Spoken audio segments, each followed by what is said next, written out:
तेरा दिता नवा तू मेरा वो आद है वो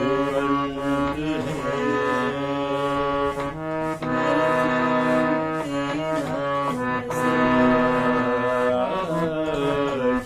शुक्र करम प्रभु तेरा।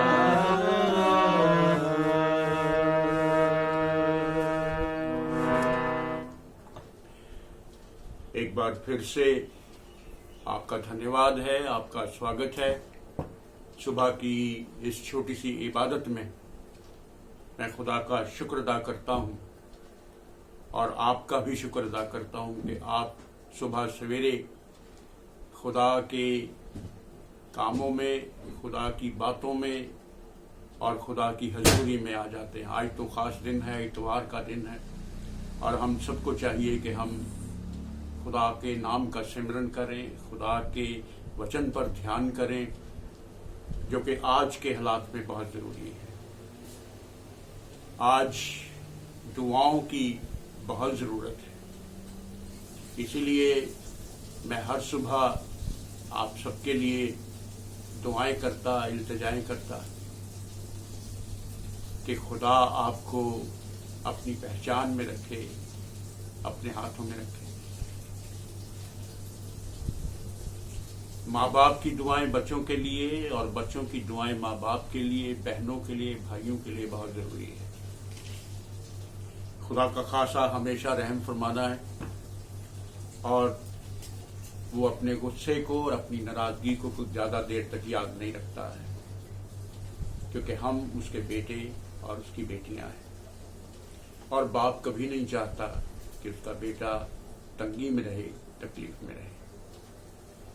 आज के हालात जो हैं वो बताते हैं कि सिर्फ एक ही रास्ता है और वो रास्ता खुदा का रास्ता है।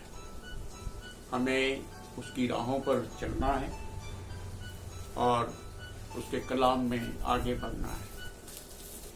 इसीलिए खुदावन तो आपकी और मेरी रोशनी है, खुदावन आपकी और मेरी नजात है, हमें किसकी दहशत। खुदावन हमारी जिंदगी का पुश्ता है, हमें किसकी हैबत। हमने खुदावन से एक दरख्वास्त की है और उसी के तालिब रहेंगे कि हम उम्र भर खुदावन के घर में रहें, खुदावन के जमाल को देखें और उसकी हैकल में रह सकें। आज हर एक घर जो है, हर एक परिवार जो है, वो खुदा की हैकल बना हुआ है और हर परिवार में चाहिए कि आप खुदावन की मेज़ लगाएं, उस मेज़ पर अपने बच्चों को इकट्ठा करें और खुदावन के कलाम पर ध्यान दें।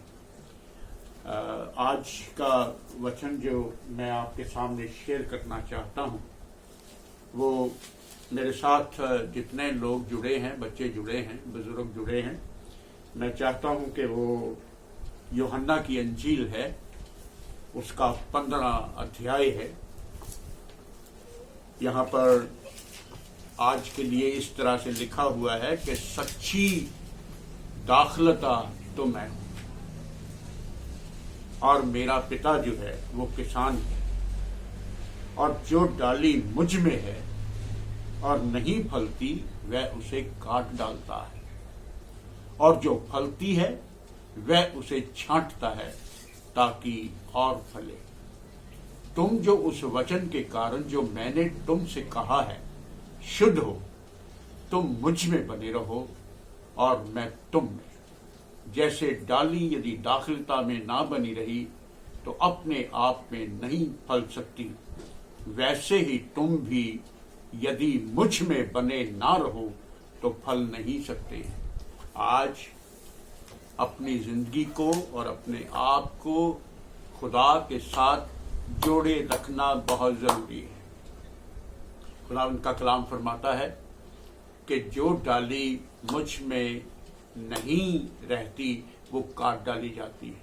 इसलिए अपने आप को हरियाली में रखने के लिए, अपने आप की जिंदगी को खुशनुमा रखने के लिए हमें चाहिए कि हम खुदावंद के साथ, उसके वचन के साथ, उसके कलाम के साथ जुड़े रहें। आगे इसी में लिखता है कि तुम मुझसे अलग होकर के कुछ नहीं कर सकते। आज के हालात बताते हैं, आज लोग देश पर भरोसा रखते हैं, वैक्सीन पर भरोसा रखते हैं, दवाइयों पर भरोसा रखते हैं, डॉक्टरों पर भरोसा रखते हैं, हॉस्पिटल्स पर भरोसा रखते हैं, लेकिन इन सबसे खूबसूरत और सबसे बड़ी और सबसे ज़रूरी बात है कि आप खुदावंद पर भरोसा रखें। खुदावंद का कलाम है, खुदावंद फरमाता है कि मैं तुझे कभी अकेला नहीं छोड़ूंगा, मैं हर दम तेरे साथ रहूंगा। भजन संहिता की किताब है, उसका 91 ज़बूर है और उसकी 3री आयत बयान करती है कि वो हम सबको बहेलियों के जाल से और महामारी से बचा लेगा और वो हमें अपने पंखों की आड़ में ले लेगा। और हम लोग दूसरी चीज़ों पर भरोसा रखते हैं। खुदा का कलाम फरमाता है, खुदा का वचन फरमाता है कि वो हमें अपने पंखों की आड़ में ले लेगा और तुम उसके परों के नीचे शरण पाओगे। ये खुदा का कलाम है, कितना मीठा और सच्चा कलाम है कि वो हमें अपने परों की शरण में ले लेगा। 6वीं आयत बयान करती है, ना तो उस मरी से जो रात को फैलती है और ना ही उस रोग से जो दिन की दोपहरी में उजाड़ता है, आपका कुछ नहीं बिगाड़ सकती है। सिर्फ और सिर्फ आपको विश्वास करना है, आपको भरोसा करना है खुदा के नाम पर।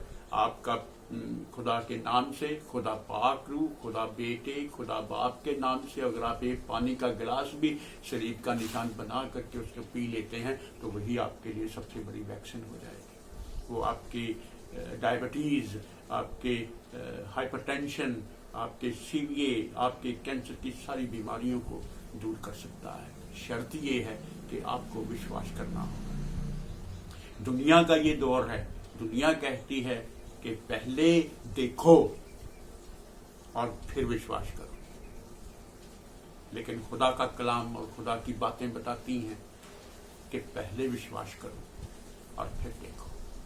मैं आसमान के झरोखे खोल करके आनंद की वर्षा, बरकतों की बारिश करता हूं कि नहीं करता।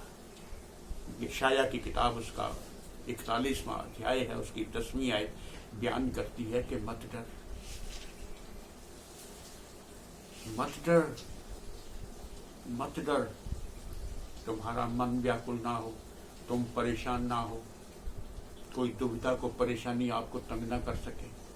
खुदावंद का कलाम खोलिए, खुदावंद की बातें देखिए। जितने लोग बैठे हैं मेरे साथ जुड़े हुए हैं, अगर उनके पास इस समय पवित्र कलाम है, मेरी बातें आप तक पहुंच रही हैं, तो आप यशाया उसकी 41वीं अध्याय है 10वीं आयत बयान करती है कि इस संसार के इस हालात के अंदर मत डर, क्योंकि मैं तेरे संग हूं। आज इस पावन दिन पर, आज इस इतवार के वाले दिन सारी कौमों के लिए, सारे लोगों के लिए, सारे संसार के लिए आज की आयत ये जाएगी, आपको विश्वास दिलाएगी कि मत डर। इस महामारी से, इस परेशानी से, इस दुविधा से मत डर, क्योंकि मैं तेरे संग हूं। इधर उधर मत ताक, इधर उधर मत ताक, क्योंकि मैं तेरा परमेश्वर हूं। He is the God, He is the Lord, He is my Lord, He is your Lord। मैं तुम्हारा परमेश्वर हूं, मैं तुम्हें मजबूत करूंगा। I will make you strengthen। मैं तुम्हें मजबूत करूंगा, मैं तुम्हें बलवंत करूंगा, मैं तुम्हें सामर्थी करूंगा। मैं तुम्हारे सर पर दया का मुकुट बांध दूंगा, सारे रोगों को दूर कर दूंगा, सारे परेशानियों को दूर करूंगा, और मैं तेरी सहायता करूंगा, तेरी मदद करूंगा, हर एक पल में, हर एक परेशानी में मैं तेरी सहायता करूंगा। और आखिरी शब्द वहां पर लिखे हुए हैं, और अपने धर्ममय दाहिने हाथ से तुझे संभाले रहूंगा। उसकी संभाल में बने रहिए। हाथ पकड़ना तो दूर की बात होती है, हाथ पकड़ना और बात होती है, लेकिन यहां खुदा का कलाम जो है वो बताता है कि मैं तुझे संभाले रखूंगा। जिस तरह मिट्टी कुम्हार के हाथ में रहती है, इसी तरह ये प्रजा मेरे हाथ में क्यों नहीं है, मेरे लोग मेरे हाथ में क्यों नहीं है। इसलिए माय डियर फ्रेंड्स, मेरे बच्चों, बुजुर्गों, मेरे प्यारे बहनों और भाइयों, अपने आप को खुदा के हाथों में दे दीजिए। वो आपको अपनी पहचान में रखेगा, आपको अपनी मोहब्बत में रखेगा। और आखिरी शब्द है मेरे, ज़्यादा लंबा नहीं करूँगा क्योंकि लोगों के पास इतना समय नहीं होता है कि इतने लंबे ज्ञान को, इतनी लंबी बातों को सुने। लेकिन आज की यही एक आयत जो है वो आपके साथ रहेगी। ये यशाया 41 उसकी 10वीं आयत है। आखिर में मैं कहूँगा कि विश्वास कीजिए, विश्वास में बने रहिए। वो आपको इस महामारी से, इस संकट से बचाएगा, वो आपके ऊपर दया का मुकुट जो है वो बांधेगा। यशाया 35 उसकी 10वीं आयत का दूसरा हिस्सा जो है वो यशाया 35 बाब है, उसकी 10वीं आयत का दूसरा हिस्सा बयान करता है कि वो आपके सिर पर सदा का आनंद दे देगा और आप सब लोग हर्ष और आनंद पाएंगे और शोक और लंबी सांसों का लेना जाता रहेगा। संकट दूर हो जाएंगे, परेशानियां दूर हो जाएंगी और फिर से हम खुदावन के लहलहाते इस देश में, इस संसार में, इस प्रांत में, अपने शहर में, अपने परिवार में खुदा की बरकतों को हासिल करेंगे। जहाँ पर विश्वास होता है वहाँ पर प्यार होता है, जहाँ पर विश्वास होता है वहाँ पर प्यार होता है, और जहाँ पर प्यार होता है वहाँ पर शांति होती है, वहाँ पर मेल होता है, और जहाँ पर मेल और शांति होती है वहाँ पर परमेश्वर होता है, और जहाँ पर परमेश्वर होता है वहाँ किसी चीज की कमी नहीं होती, वहाँ पर स्वर्ग होता है। अपने परिवार को, अपनी फैमिलीज को स्वर्ग बनाइए और खुदा की हुजूरी में अपने आप को दे दीजिए। खुदा आपको इस महामारी के जाल से बचाए, आपके इस संकट को दूर करे और आप फिर से लहलहाते हुए खुदा उनकी हुजूरी में बने रहे। हम फिर से मिलेंगे इन उम्मीदों के साथ। मैं आज के इस छोटे वचन को और छोटे कलाम को खुदा बाप, खुदा बेटे और खुदा पाक रूह के नाम से यहीं पर पूरा करता हूँ। खुदा आपको बरकत दे, आपको आशीष दे। हम एक छोटी सी दुआ में चले जाएंगे। सभी लोग जितने मेरे साथ जुड़े हैं, मेहरबानी करके अपने हाथों को जोड़िए और दुआ में चले जाइए। खुदावन, आसमान तेरा सिंहासन है और जमीन तेरे पैरों की चौकी है। ऐ आसमान में रहने वालों, ऐ जमीन पर रहने वालों, खुदावन की जय जयकार करो, उसके आनंद में बने रहो।